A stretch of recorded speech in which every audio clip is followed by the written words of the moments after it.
नमस्कार साथियों, एक बार आज हम फिर से आ गए हैं रविकांत भारती के पास। और सभी कोई जानते हैं कि रविकांत भारती जो है एक सामाजिक कार्यकर्ता हैं और देश में कहीं भी नाइंसाफ़ी होती है या फिर कहीं पर किसी के ऊपर अत्याचार होता है तो ये अपने बेबाक अपनी राय रखते हैं सोशल मीडिया पर। तो आज हम इनसे जानना चाहेंगे, कर्नाटक में पिछले कई दिनों से हिजाब को लेकर के, बुर्खे को लेकर के कई मामले पेश आ रहे हैं। ताज़ा मामला जो है वो भी कर्नाटक का ही है। शायद आपने वो वीडियो देखा भी होगा जहाँ पर एक लड़की कॉलेज पहुँचती है बुर्खा और हिजाब पहन करके, उसके सामने कुछ जो है भगवा गमछा डाले हुए लड़के जो हैं उसी कॉलेज के थे या दूसरे कॉलेज के थे, वो मुझे जानकारी नहीं है। वो आते हैं और जय श्री राम का नारा लगाने लगते हैं, उस लड़की की हुटिंग करना शुरू कर देते हैं, जिसके ऊपर रिएक्ट करते हुए लड़की भी अल्लाह अकबर का नारा लगाती है। इस घटने को सामाजिक कार्यकर्ता रविकांत भारती किस तरह से देखते हैं, आइए उनसे जानते हैं। देखिए, ये जो भगवा ड्रेस में लड़के हैं, एक गुंडा और मवाली की तरह भेष बना के और जय श्री राम का नारा लगा के श्री राम के नाम को भी बदनाम कर रहे हैं। हिंदू धर्म में जो लड़की हिजाब पहन के जा रही है, आखिर वो लड़की ही है। और कहा जाता है कि जहाँ नारियों का सम्मान होता है वहाँ देवता रमण करते हैं। यत नारी पूज्यन्ते तत् देवता नमनते। जहाँ नारियों का सम्मान और पूजा होता है वहाँ पे देवता रमण करते हैं। तो हिंदू धर्म में नारियों का इतना बड़ा सम्मान है, आप चाहेंगे तो दुर्गा माँ, सरस्वती माँ, आप देखेंगे हम लोग काफ़ी लोगों को और नारियों को, लड़कियों को काफ़ी इज्जत और सम्मान देते हैं। नवरात्रि में यहाँ तक कि उनको भोजन तक करवाते हैं, उनके पैर को धोते हैं। जिस देश का हिंदू धर्म नारियों का इतना बड़ा जो नारी सम्मान सिखाता हो, नारियों को किस संस्कार से उनसे पेश आया जाए ये सिखाता हो, वहाँ पे आज भगवा गमछा डाल के जो जय श्री राम का नारा लगा के लड़के उस लड़की को घेर रहे हैं, ये अति निंदनीय है।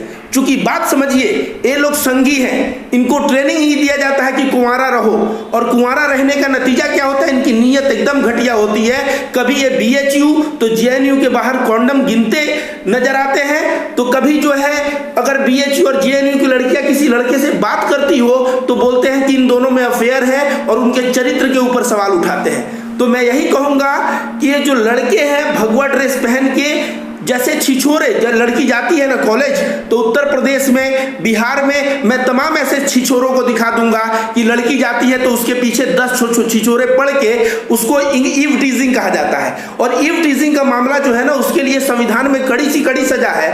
तो ये लोग जो एक लड़की के साथ जिस तरह से उसे टीज कर रहे हैं, उसे चिढ़ा रहे हैं, और जय श्री राम का नाम लेके, जो श्री राम के नाम पे लोगों के दिल में भक्ति भाव आता था, वो श्री राम का नाम लेके जय श्री राम बोलने पे अब लोग सोचते हैं कि नफरत। मतलब श्री राम के नाम को पूरे विश्व में भारतीय जनता पार्टी, RSS और ये भगवाधारी जो गुंडे हैं, ये जिस हिसाब से बदनाम कर रही है, इस पे मुझे बहुत ही दुख होता है। क्योंकि मैं एक असली हिंदू हूँ, प्रेम सद्भाव की बात करता हूँ, और कोई हमारे देवी देवता के साथ ऐसा खिलवाड़ करे, कोई नारियों के साथ ऐसे बदतर ढंग से पेश आए, ये मुझे बहुत ही, मेरे दिल को ये दुख पहुँचाता है। ये बराबर देखने को मिल रहा है पिछले कुछ समय से। कहीं ना कहीं इसके पीछे कोई राजनीति तो नहीं छुपी हुई है, क्योंकि जैसे ही चुनाव नज़दीक आता है इस तरह के घटने लगातार सामने आने लगते हैं। और आप जानते हैं कि अगले साल कर्नाटक में चुनाव है, लेकिन अभी हाल में ही 5 राज्यों के चुनाव होने वाले हैं। तो कहीं ना कहीं इन मुद्दों को जानबूझ के राजनीति के लिए तो नहीं बनाया जा रहा है। पत्रकार महोदय, मैं थोड़ा सा आपको पास्ट में लेके जाना चाहूँगा। एक बंदा था वसीम रिजवी, जिसने कहा था कुरान की 26 आयतें बदलनी है। उस पर मैं वीडियो बनाया था, तो कहा था कि ये मुसलमानों को प्रोवोक कर रहा है, मुसलमान इसके लिए रिएक्ट करेंगे तो दिखाया जाएगा कि मुसलमान के नहीं हुए तो ये हिंदू के क्या होंगे। तो ये जो राजनीति चल रही है, ये जो भगवा ड्रेस में लड़कियों को छेड़ रहे थे, और वो लड़की अल्लाहू अकबर 2 बार कर दी। देखिए, ये लोग उसको छेड़ रहे थे, उसको भी आया तो अल्लाहू अकबर कर दी।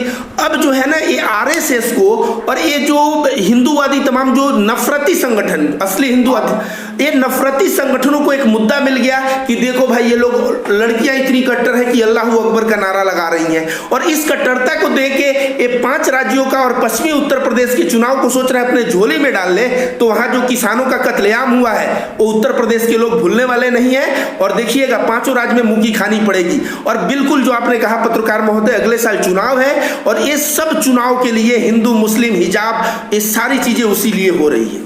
आपने RSS का नाम लिया, तो RSS के मोहन भागवत जी का तो एक स्टेटमेंट आया है कि जिस तरह से धर्म संसद में हेट स्पीच वगैरह दिया जाता है, उससे वो अपने आप को अलग करते हैं। तो आपको RSS को बीच में ले आना यहाँ पर कैसा? जी, आप बोल रहे हैं कि मोहन भागवत का स्टेटमेंट है कि धर्म संसद से अलग करते हैं, बीच में वो राष्ट्रीय मुस्लिम मंच पे जाके ये भी बोलते हैं कि जो उनको गाय से तकलीफ है और लिंचिंग करते हैं, वो लिंचिंग करने वाले हिंदू नहीं होते। तो समझिए, आरएसएस को आप नहीं जानते हैं पत्रकार महोदय, मैं जानता हूं आरएसएस को।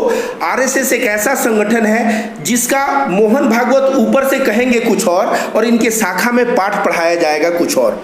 तो जो शाखा से जो ज्ञान निकल के आता है वही ज्ञान मार्केट में फैलता है। किसी भी संघी से जब मैं मिलता हूं, मैं समझ जाता हूं कि ये संघी है और उसके दिमाग में मुसलमानों के प्रति और सिखों के प्रति, दूसरे कम्युनिटी के प्रति नफरत के अलावे और कुछ देखने को नहीं मिलता है। लेकिन सवाल इस पे तो ये भी खड़ा होता है कि अगर लड़के वहाँ पर जय श्री राम के नारे लगा रहते हैं तो वो जो मुस्लिम लड़की थी वो मतलब रिएक्ट इस तरह से क्यों कर रही है? आखिर ये भी तो एक नारा है, धार्मिक नारा है।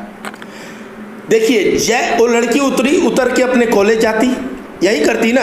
जब उसके पीछे 100-200 लड़के पढ़ के और उसको चिढ़ाएंगे जय श्री राम जय श्री राम। देखिए, जय श्री राम बहुत पवित्र नाम है पत्रकार महोदय, वो लड़की को चिढ़ाने के लिए इसको यूज नहीं करना है। ये राम राम जो माला आता है ना 108 जिसमें बीट्स होते हैं, उसमें राम राम राम का जब जाप किया जाता है उससे दिमाग को शांति मिलती है। उस राम के जाप को ये लोग लड़की के पीछे जो है इस तरह की उदंडता कर रहे हैं। अब देखिए, वो लड़की भी मुझे लगता है वो भी ग्रेजुएट या पोस्ट ग्रेजुएट में होगी, उसके भी भावनाओं पे मैं कहूँगा कि वो भी रिएक्ट की और अल्लाहू अकबर बोली।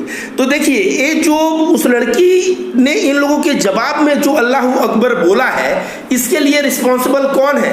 इसके लिए रिस्पॉन्सिबल तो यही है। आज भगवान श्री राम का नाम जो पूरे विश्व में हिंदू धर्म को विश्व गुरु माना जाता था, आज क्या हुआ? भगवान श्री राम के नाम को ऐसे जगह पे इस्तेमाल करना पड़ रहा है।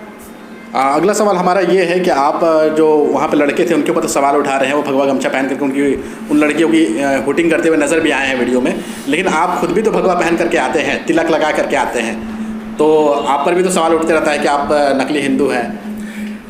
देखिए, मैं जो एक भगवा कलर पहना हूँ, भगवा कलर का अपना एक प्रॉपर्टी है, हर एक रंग का। जैसे हरा का शांति।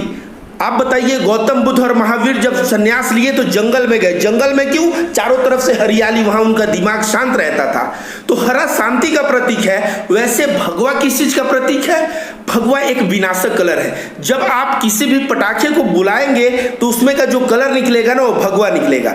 तो भगवा नष्ट करता है, और किसको नष्ट करता है? बुराइयों को नष्ट करता है। इसलिए मैं भगवा कलर पहन के यति नरसिंहानंद, पुष्पेंद्र कुलश्रेष्ठ या आज जो नारे लगाने वाले असामाजिक तत्व हैं उनसे मैं लड़ाई लड़ रहा हूं।